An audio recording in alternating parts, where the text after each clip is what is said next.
दरम्यान ज्या एबी फॉर्ममुळे आज संपूर्ण राज्यामध्ये आपण अशा पद्धतीची स्थिती पाहतोय, घटना पाहतोय, तो एबी फॉर्म म्हणजे नक्की काय असतं आणि तो उमेदवारांसाठी किती महत्त्वाचा असतो ते आपण पाहूया। पक्षाच्या वतीने निवडणूक लढवायची असल्यास हा फॉर्म अत्यावश्यक आहे।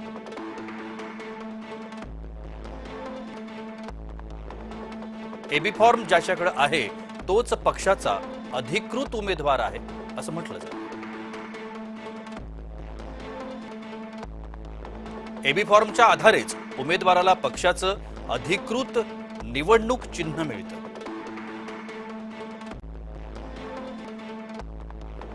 फॉर्ममध्ये पक्षाचं नाव, अधिकृत उमेदवाराचं नाव, मतदारसंघाची माहिती या सगळ्या गोष्टी मांडलेल्या असतात।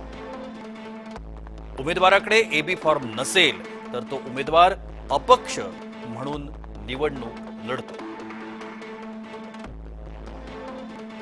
एबी फॉर्म हा उमेदवार आणि राजकीय पक्ष यांच्यातला अधिकृत नात्याचा पुरावा आहे।